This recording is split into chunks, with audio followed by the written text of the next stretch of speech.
యేసు నామంలో మీకు శుభములు సమృద్ధిగా కలుగునుగాక.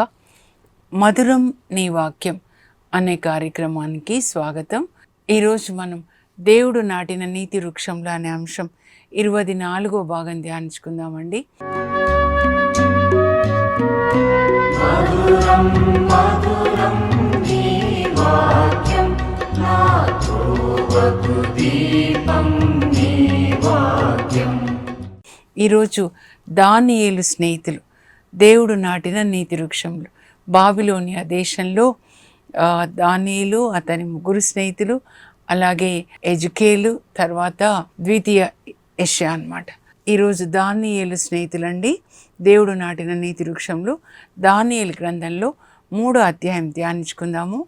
ఇక్కడ అగ్నిగుండంలో వాళ్ళు పాడిన పాట, స్తుతి గీతము చాలా బాగుంటుందండి. మీరు కుటుంబంగా దేవుణ్ణి స్తుతించండి. అప్పుడు మీరు కూడా మీ కుటుంబ పరిస్థితులు అగ్నిగుండంలాగా ఉన్నా కూడా ఆ పరిస్థితుల్లోనికి యేసు ప్రభు వచ్చి అందులోంచి బయటికి తీసుకొని వస్తాడండి. బైబిల్ గ్రంథం మనం చదివినప్పుడు దాన్ని మనము అప్లై చేసుకొని దాన్ని జీవించాలన్నమాట. అయితే 2వ అధ్యాయంలో దానియేలు గ్రంథంలో రాజుకు ఒక కల వస్తుంది. ఆ కళని దానియేలు రాజుకు వివరిస్తాడు. అప్పుడు దానియేలుని మరి ప్రధానమంత్రిని చేస్తాడు. అతని స్నేహితులని కూడా మరి సూపర్వైజర్స్గా అపాయింట్ చేస్తాడు. దాదాపు 120 దేశాలు ఉండొచ్చండి. అప్పుడు ఇంకా 3వ అధ్యాయానికి వచ్చినట్లయితే చూడండి, ఎలాంటి శోధన అన్నమాట, పరీక్ష. ఆ నెబుకద్నెజర్ రాజుకి మరి అక్కడ అధికారులు వాళ్ళు ఒక ఆలోచన చెప్పి ఉంటారనమాట. ఒక పెద్ద ప్రతిమని, బంగారు ప్రతిమ, సువర్ణమైన ప్రతిమని వాళ్ళు చేయాలి. చేసి ఒక ఓపెన్ గ్రౌండ్ అన్నమాట, దురా అనే మైదానంలో పెట్టి అందరూ ఆయన దేశంలో ఉన్నటువంటి గవర్నర్సు, తర్వాత మరి మంత్రులు, అధికారులు, జడ్జెస్, అడ్వకేట్స్ అందరూ అక్కడ వచ్చేసి ఆ ప్రతిమని ఆరాధించాలి. దాని డెడికేషన్ అన్నమాట. ఆ డెడికేషన్కి వచ్చేసి ఆ స్టాచ్యూ డెడికేషన్కి అందరూ రావాలి, అందరూ కూడా దాన్ని ఆరాధించాలన్నమాట. అది ఆయన ఒక ఆజ్ఞ జారీ చేస్తాడండి. ఆ ప్రతిమ ఎంత పెద్దగా ఉంటుందంటే ఎత్తు 90 అడుగుల ఎత్తండి, 9 అడుగుల వెడల్పు అన్నమాట.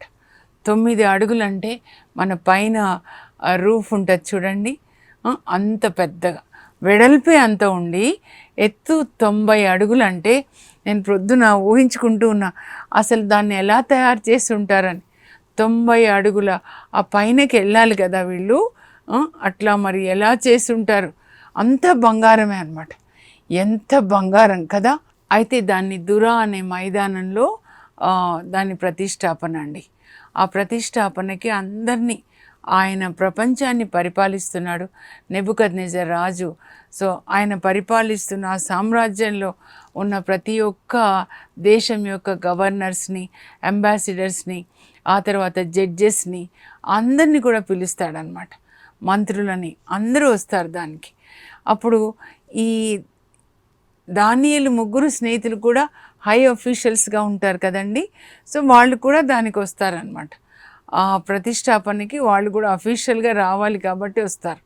వచ్చిన తర్వాత ఏంటి రాజాజ్ఞ అంటే వార్తావాహుడు అనమాట. ఆయన ఇందు మూలముగా తెలియజేయనదేమనగా అని చెప్పేసి పెద్దగా బూరలు ఊది ప్రకటిస్తారు కదండి. అప్పుడు ఆయన ప్రకటిస్తాడనమాట. ఏదో ఈ ప్రతిష్టాపనకి వచ్చిన వాళ్ళందరూ కూడా మీరు ఎప్పుడైతే బూరల మోత వింటారో, మరి సంగీతాన్ని మీరు వింటారో, అప్పుడు అందరూ కూడా సాష్టాంగపడాలి. శిరము వంచి సాష్టాంగపడి ఈ ప్రతిమని ఆరాధించాలి. లేకపోతే ఈ ప్రతిమను ఆరాధించని వాళ్ళని అగ్నిగుండంలో వేయబడతారు అని ఆయన ప్రకటించి ఇంకా బూరలు ఊదుతారండి. మ్యూజిక్ వినబడుతుంది అనమాట. అప్పుడు అందరూ కూడా శిరం వంచి సాష్టాంగపడి ప్రతిమను ఆరాధిస్తారు.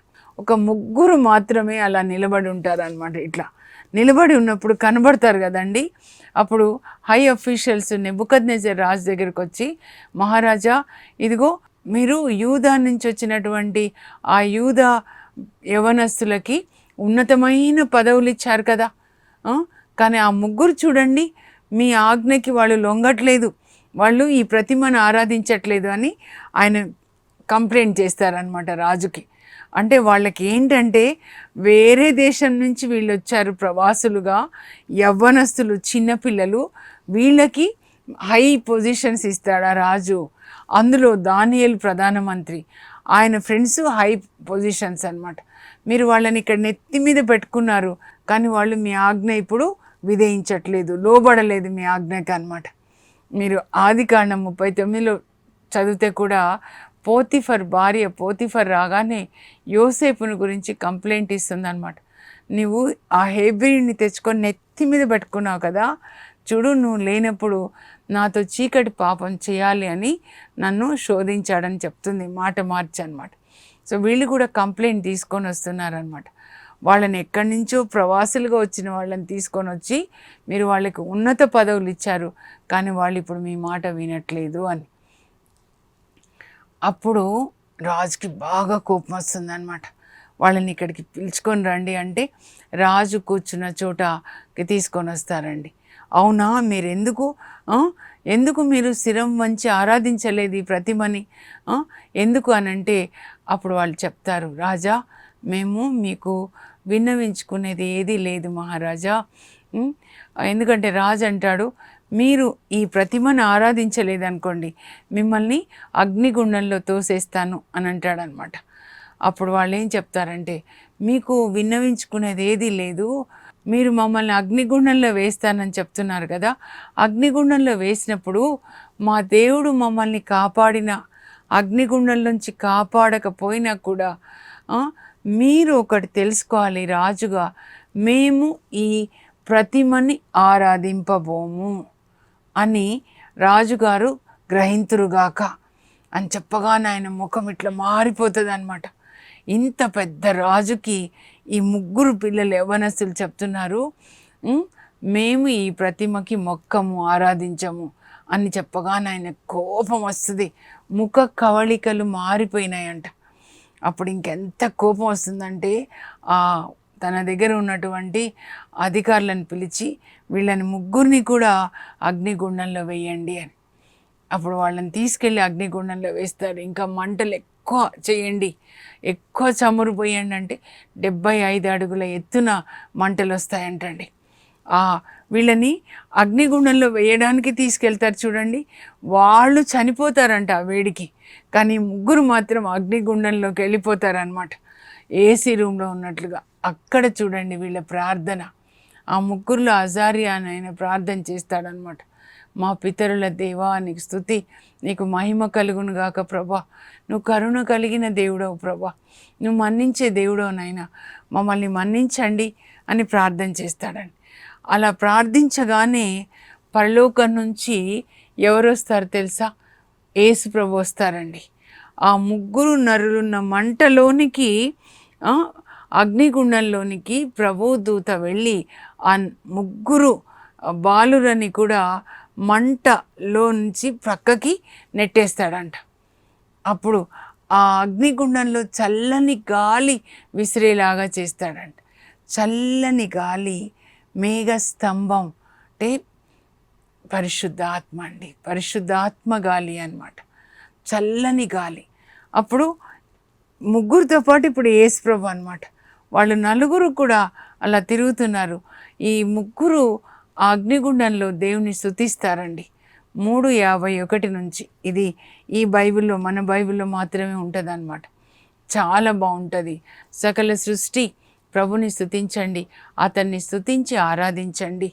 రేయింబవలారా ప్రభుని స్తుతించండి, ఆయనని స్తుతించి ఆరాధించండి. మంచు పొగమంచులారా ప్రభుని స్తుతించండి, ఆయనని స్తుతించి ఆరాధించండి. భూమి ప్రభుని స్తుతించు, ఆయనని స్తుతించి ఆరాధించండి. పర్వతంలారా ప్రభుని స్తుతించండి, ఆయనని స్తుతించి ఆరాధించండి. ఆకాశ పక్షులారా ప్రభుని స్తుతించండి, ఆయనని స్తుతించి ఆరాధించండి. సాధు వన్య మృగములారా ప్రభుని స్తుతించండి, ఆయనని స్తుతించి ఆరాధించండి. సముద్రంలోని చేపలారా ప్రభుని స్తుతించండి, ఆయనని స్తుతించి ఆరాధించండి. ప్రభు యొక్క సేవకులారా ఆయనని స్తుతించండి. ఇజ్రాయేలు ప్రజలారా ఆయనని స్తుతించండి. ఇజ్రాయేల్ ప్రజలంటే దేవుని నమ్ముకున్న వాళ్ళు, దేవుని యొక్క వాక్యానికి విధేయత చూపించేవాళ్ళు అనమాట. ఆయనని స్తుతించండి. అహరోను వంశజులారా ఆయనని స్తుతించండి. యాజకులారా ఆయనని స్తుతించండి. వినయాత్ములారా, ప్రభు యొక్క ఆజ్ఞలు పాటించే వాళ్ళారా ప్రభుని స్తుతించండి, ఆయనని స్తుతించి ఆరాధించండి. అనానియా, మిషాయేలు, అజారియా అను వారలారా ప్రభుని స్తుతించండి, ఆయనని స్తుతించి ఆయనని ఆరాధించండి. ప్రభు మంచివాడు, ఆయన కృప నిరంతరము ఉంటుంది కనుక ఆయనకి వందనాలు అర్పించండి. అగ్నిగుండంలో వాళ్ళు దేవుని స్తుతిస్తున్నారండి. అప్పుడు ఎవరు వస్తారంటే యేసు ప్రభు అన్నమాట. పరలోకం నుంచి ఈ అగ్నిగుండంలోనికి వచ్చాడు, అక్కడ చల్లని గాలి విసిరేలాగా చేశాడు. మరి ఆ యేసుప్రభు వచ్చే వరకు కూడా వాళ్ళు ప్రార్థన చేస్తున్నారు. ముందు వాళ్ళని ఏ అగ్ని కూడా తాకలేదన్నమాట. ఇలా ఆ అగ్నిగుండంలో వీళ్ళు అలా చుట్టూ తిరుగుతూ దేవుని స్తుతిస్తూ ఉంటే సింహాసనం మీద కూర్చున్న నెబుకద్నెజర్ రాజు లేచి నిలబడతాడండి. లేచి నిలబడి తన ప్రక్కనున్న సేవకులను అడుగుతాడు, మీరు అగ్నిగుండంలో ఎంతమందిని వేశారంటే 3 కదా మహారాజా అని. మరి నాకు 4 కనబడుతున్నారే, ఆ 4వ వ్యక్తి దైవ కుమారునిలాగా ఉన్నాడే. 3:92 అండి. దైవ కుమారుడు చూడండి, నెబుకద్నెజర్కి అగ్నిగుండంలో దైవ కుమారుడు యేసు ప్రభు దర్శనం ఇస్తాడండి. అందుకే మీరు 4వ అధ్యాయం చదివినట్లయితే అక్కడ నెబుకద్నెజర్ రాజు ఒక మృగంలాగా అడవిలో మరి ఎద్దులాగా గడ్డి తింటూ ఉంటాడు 7 సంవత్సరాలు అన్నమాట. ఆ తర్వాత ఆయనకి వివేకం వస్తుంది, దేవుడు వివేకాన్ని ఇస్తారు. ఏంటి ఆ వివేకం అంటే, భూమి మీద ఉన్న రాజ్యాలన్నీ దేవునివే, భూమి అంతా దేవునిదే. ఆయన తనకిష్టం వచ్చిన వాళ్ళకి ఆ రాజ్యాన్ని, అధికారాన్ని ఇస్తాడు. తనకిష్టమైన వాళ్ళని గద్దె ఎక్కిస్తాడు, ఇష్టమైన వాళ్ళని, ఇష్టం లేని వాళ్ళని గద్దె దించుతాడు. భూమి మీద నరులు ఆయనకి శూన్యంతో సమానం. ఎవరు ఆయనని ప్రశ్నింపలేరు, ఎవరు ఆయనని ఆపజాలరు. ఆయన పరలోకంలో భూలోకంలో కూడా ఆయనకి ఇష్టం వచ్చిన కార్యాలన్నీ చేస్తాడు అని నాకు ఈ వివేకం కలిగిందంట. 7 సంవత్సరాలు అడవిలో ఎద్దులాగా గడ్డి మేసిన తర్వాత ఈ వివేకం కలిగిన తర్వాత నేను పరలోక తండ్రిని నేను స్తుతించాను, పరలోక రాజుని స్తుతించాను. ఆయన సర్వశక్తిమంతుడు, ఆయన పాలనకు అంతమే ఉండదు, ఆయన రాజ్యంకు అంతమే ఉండదు, ఆయన యుగయుగములు పరిపాలిస్తాడు అని ఆయన రక్షణలోకి వస్తాడండి నెబుకద్నెజర్ రాజు. ఇక్కడ 3వ అధ్యాయంలో ఆయన యేసు ప్రభుని చూస్తున్నాడు అన్నమాట. అబ్బా, వాళ్ళని బయటికి రమ్మనండి బయటికి అని ఈ సేవకులకు ఆజ్ఞాపిస్తే వాళ్ళు ఆ అగ్నిగుండం చాలా దూరంగా నిలబడి బయటికి రండి అని పిలుస్తారు. పిలిస్తే 3 బయటకు వస్తారు, దానియేలు స్నేహితులు. యేసు ప్రభు పరలోకానికి వెళ్తాడనమాట తిరిగి వీళ్ళని రక్షించి. అప్పుడు అధికారులు 120 దేశాల నుంచి వచ్చారు కదండి, గవర్నర్సు, అలాగే మరి మంత్రులు, వాళ్ళు వీళ్ళ దగ్గరికి వెళ్ళి వాసన చూస్తారంట.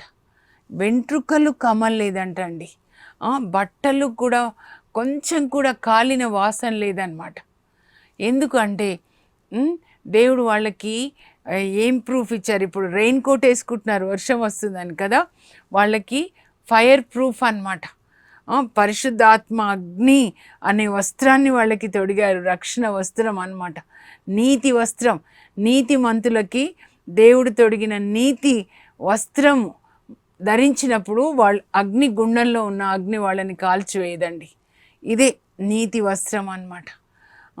వాళ్ళందరూ చూస్తారు, ఆశ్చర్యపోతారు. అప్పుడు నెబుకద్నెజర్ రాజు దేవుణ్ణి స్తుతిస్తున్నాడండి. చూడండి, అందరి ముందు అన్నమాట, అన్ని దేశాల గవర్నర్స్ ఉన్నారు, అందరి ముందు ఆయన దేవుణ్ణి స్తుతిస్తున్నాడు. షడ్రక్ మేషక్ అబేద్నెగోల దేవునికి స్తుతి కలుగునుగాక. దేవుడు ఇదిగో ఈ ముగ్గురు బిడ్డల్ని కూడా అగ్నిలో కాపాడారు ఆయన. వీళ్ళు తమ ప్రాణములకు ముప్పు తెచ్చుకొని కూడా తమ దైవములకు తప్ప అన్య దైవములకు మొక్కరైతేరి ఆ దేవుడు అగ్నిగుండంలోనికి వచ్చి ఈ బిడ్డల్ని కాపాడారు. కనుక నా రాజ్యంలో ఉన్న ఎవరైనా సరే ఈ షడ్రక్ మేషక్ అబేద్నెగోల దేవుణ్ణి తులనాడుదురేని నేను వాళ్ళని కండెతుండాలుగా చేస్తా, ముక్కలు ముక్కలుగా చేసి వాళ్ళ ఇండ్లని దిబ్బలుగా చేసేస్తారు. ఏ దేవుడు ఇట్లు రక్షింపజాలడు కదా. చూడండి, ఇలా అన్యుల దేశంలో దానియేలు అతని స్నేహితులు దేవునికి మహిమకరంగా జీవించారండి. దానియేలుని సింహాల బోన్లో పడేస్తారు, ఎందుకంటే ప్రార్థించినందుకు అన్నమాట. దేవుణ్ణి, నిజ దేవుణ్ణి ప్రార్థించినందుకు. కానీ సింహాల నోళ్ళని దేవుడు మోయిస్తాడు దూతని పంపించి. ఇక్కడ యేసు ప్రభు వచ్చి వాళ్ళని అగ్నిగుండంలో కాపాడతారు. ఆ అగ్ని వాళ్ళని తాకకుండా కాపాడతారనమాట. వీళ్ళు దేవుని మహిమపరుస్తున్నారండి. అందరి ముందు దేవుని మహిమపరుస్తున్నారనమాట. మీరు నాకు సాక్షులు అని యేసు ప్రభు పరలోకానికి వెళ్తూ ఆ చివరి మాట చెప్పి వెళ్తారండి. అపోస్తల కార్యాలు 1:8. ఆ దేవునికి సాక్షులుగా ఉండాలి. దేవునికి మొదటి స్థానం ఇచ్చారు. వాళ్ళు ఎప్పుడూ రాజు ఆజ్ఞ కాదనలేదు, కానీ ఈ రాజు ఆజ్ఞ దేవుని యొక్క ఆజ్ఞకి వ్యతిరేకంగా ఉన్నప్పుడు వాళ్ళు దేవునికి లోబడ్డారు, కానీ ఆ రాజుకి లోబడలేదు. 10 ఆజ్ఞలు మీరు చదివితే నిర్గమకాండ 20 అధ్యాయంలో మొదటి ఆజ్ఞ ఏం చెప్తుందంటే, దేవుడే మాట్లాడుతున్నారండి. తండ్రి దేవుడు స్వయంగా యావే దేవుడు మాట్లాడతారనమాట. పాత నిబంధనలో వాళ్ళు యావే దేవుడు పిలవడం అదోనై, యజమానుడా అని పిలుస్తారు, అడోనాయ్ అని. కానీ రాసేటప్పుడు యావే, మీకు నేను తప్ప మరొక దేవుడు లేడు. మీరు ఆకాశంలో ఉన్న వాటిని, భూమి మీద ఉన్న వాటిని, భూమి క్రింద ఉన్న వేటిని కూడా మీరు మొక్కకూడదు, ఆరాధించకూడదు అని చెప్తారు. ఆకాశంలో నక్షత్రాలు, నక్షత్ర రాసులు, ఇంకా ఏమో ఉంటాయి చూడండి. భూమి మీద ఉన్న దేన్ని, బంగారం నిర్గమకాండం 32లో కూడా బంగారు దూడని చేస్తారంటే దూడన ప్రతిమన ప్రక్కన పెట్టి బంగారాన్ని, ఈ లోకంలో ఉన్న బంగారం కింద వాటిని ఆరాధించట్లేదు అనమాట వాళ్ళు. భూమి మీద ఉన్న దేన్ని కూడా చేతితో మలచు వాణిని ఆరాధించకూడదు అని చెప్తున్నారనమాట. కనుక దేవుని యొక్క ఆజ్ఞకి లోబడి రాజు ఆజ్ఞని ధిక్కరించి కూడా వాళ్ళు అలా మొక్కరనమాట. They are not man pleasers, they are God pleasers. They are pleasing God అనమాట. దేవునికి మొదటి స్థానం ఇచ్చడం అంటే ఇదే. వాళ్ళు ఎంతగా దేవుణ్ణి ప్రేమిస్తున్నారంటే దేవుడు అన్యుల దేశంలో వాళ్ళ యొక్క దృఢమైన విశ్వాసాన్ని వాళ్ళ ముందు రుజువు చేయాలనే దేవుడి పరీక్ష పెట్టారనమాట. దానియేలు ఎంతగా దేవుణ్ణి ప్రేమిస్తున్నాడు. సింహాల బోన్లో వేస్తాం ప్రార్థిస్తే అన్నా కూడా ఆయన ప్రార్థించాడు. ఈ దానియేలు అక్కడ 6:10లో చెప్తారు, దానియేలు గ్రంథంలో దినానికి 3 సార్లు ప్రార్థిస్తాడంట. అతడు ఎప్పుడూ చేయనట్లే ఆయన తన ఇంటి పై గది కిటికీలు తెరిచి యెరూషలేం వైపు తిరిగి మోకరించి ప్రార్థిస్తున్నాడండి. ప్రార్థనకి సాక్ష్యం. వీళ్ళు చూడండి, మేము మొక్కము ఈ బంగారానికి అని చెప్తున్నారనమాట. అంతగా వాళ్ళు దేవుణ్ణి ప్రేమించారు. 16 కీర్తన 4వ వచనంలో ఏముంటుందంటే, అన్య దైవంలను ఆశ్రయించు వారికి పెక్కు శ్రమలు వస్తాయి. ఇప్పుడు నూతన నిబంధనలో ఏంటివి ఇవి విగ్రహాలనంటే మన హృదయంలో ఉన్నవన్నమాట. ధనాశ. మీరు గలతీ 5లో చదివితే 19 నుంచి శరీర కార్యాలు అంటారు. యాక్చువల్గా గర్వము, కోపము, అసూయ, ధనాశ, తిండిపోతనము, సోమరితనము, మోహము, విందులు, వినోదాలు, వర్గతత్వము, ఇవన్నీ కూడా అంతరంగంలో ఉన్నటువంటి విగ్రహాలు అన్నమాట. సో వీటికి మనం బలిపీఠాలని కట్టకూడదు. హోసియా గ్రంథంలో మనం ధ్యానించుకుందామండి. దీని తర్వాత ఏం బుక్ ఉందా నేను చూస్తే హోసియా గ్రంథం అన్నమాట. ఎలాంటి బలిపీఠాలని కట్టి ఇజ్రాయేల్ ప్రజలు దేవుని కోపాన్ని రెచ్చగొట్టారు అని. అలా నెబుకద్నెజర్ రాజు చెప్తాడు, ఎవ్వరు కూడా నా రాజ్యంలో వీళ్ళ దేవుణ్ణి తులనాడడానికి, తక్కువ చేయడానికి వీల్లేదు. మనం కూడా అలా జీవించాలండి. తర్వాత ఈ పరీక్ష వాళ్ళు పాస్ అయ్యారు కదా, తర్వాత ఇప్పటికే హై పొజిషను, ఇప్పుడు ఇంకా హై పొజిషన్ అనమాట. 120 రాజ్యాలు ఉండొచ్చు, గవర్నర్స్గా చేసి ఉంటాడనమాట. ఇక్కడ గవర్నర్స్గా కావడం కాదు ముఖ్యమైనది, కానీ మనం దేవుని ఆజ్ఞలు పాటించాలండి. నిన్న మనం ధ్యానించుకున్నాం కదా, దర్శనాలు, పరలోక దర్శనాలు. మా పిల్లలకి ఆ దర్శనాలు ఇవ్వండి ప్రభా. వాళ్ళు నిద్రించినప్పుడు పరలోకాన్ని చూపించండి, మీరు కనబడండి ప్రభా. ఈ లోకాన్ని వాళ్ళు ప్రేమించొద్దు.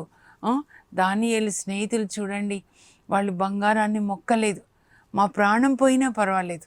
ఏమంటారంటే, మా దేవుడు మమ్మల్ని కాపాడినా కాపాడకపోయినా, అగ్నిగుండంలోంచి కాపాడినా కాపాడకపోయినా, మేం మాత్రము ఈ సువర్ణ ప్రతిమని ఆరాధించము అంటారు. ఇది అండి మన జీవితంలో జీవించే ఒక్క జీవితము మనము మన దేవునికి సాక్షులుగా జీవించాలన్నమాట. ప్రార్థించుకునే ముందు ముఖ్యాంశాలు చదువుతాను, మీరు స్క్రీన్ మీద చూసి రాసుకోండి, ఓకేనా?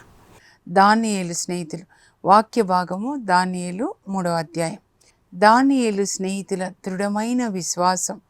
యేసు ప్రభు అగ్నిగుండంలోనికి దిగివచ్చి Shadrach, Meshach, అబేద్నెగోలను కాపాడుట.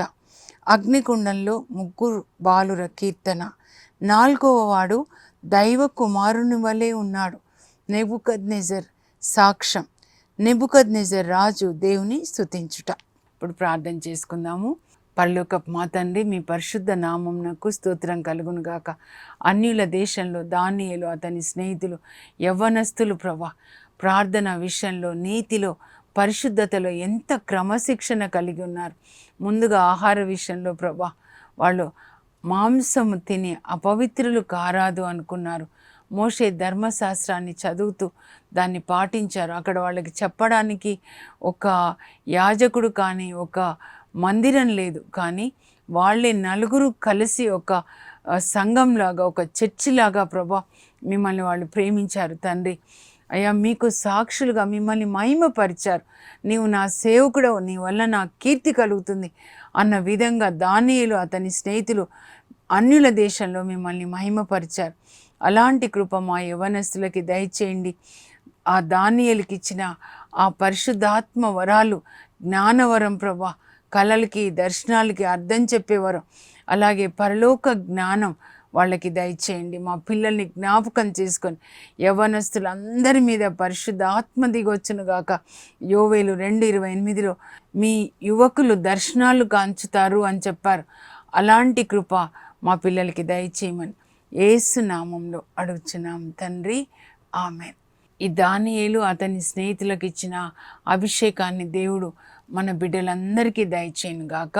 God bless you. Have a blessed day.